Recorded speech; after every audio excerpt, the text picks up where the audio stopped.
Hey community, Pastor Brad here with another daily Bible reading. I'm always so excited for these ones. I love these videos. Hopefully you guys are enjoying them. Today we are in Colossians chapter 1, verse 9 through 14. It's a fun one, so let's get right into it. This is what it says. For this reason, since the day we heard about you, we have not stopped praying for you.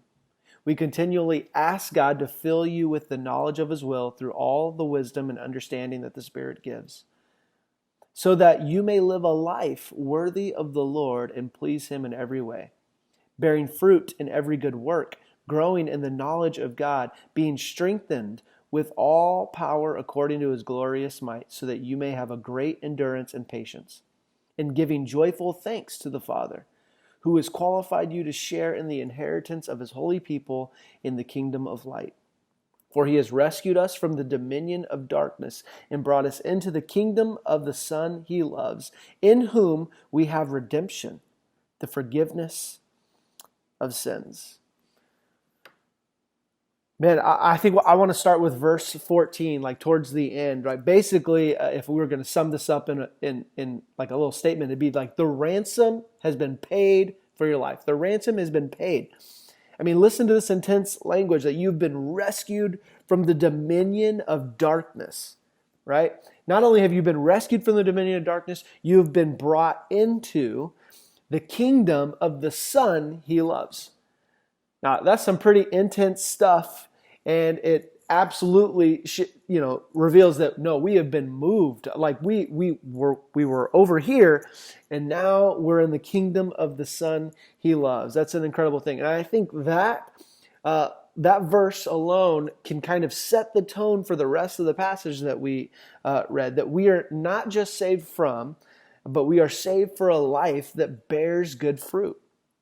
We are saved for a life that has good works, that pleases God, that loves people, that brings other people into a possible relationship with Jesus. That there's a resiliency in our lives, that there's a patience in our life to withstand the hard moments, because they're going to come, right? I'm sure anyone who's watching this is like, yep, I had that hard moment the other day. Don't want to go back there, but I'm glad because of the Spirit of God in me, I was able to withstand. Because I'm no longer in the dominion of darkness, but I have been moved and brought into the kingdom of the Son He loves. Man, that's incredible.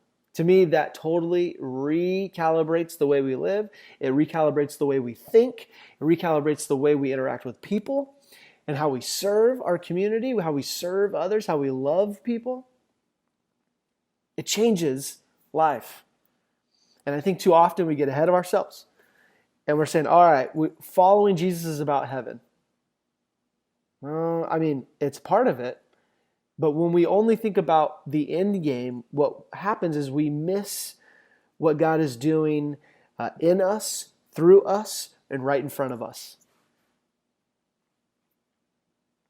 So what would it look like if you took off the cuffs today and lived for Jesus? What would it look like in your family, at your work, when you're driving on the traffic freeway, when you're in line at the store and someone cuts you off? What would it look like if we lived in those kinds of moments and saw those kinds of moments as, hey, here's a moment where I can bear some good fruit for the Lord. Here's a moment where I can just reveal that I have been brought out of the dominion of darkness and I live in the kingdom of the Son He loves. Live like you've been rescued and brought into the kingdom of the Son. Live that way today. Love you guys. See you soon.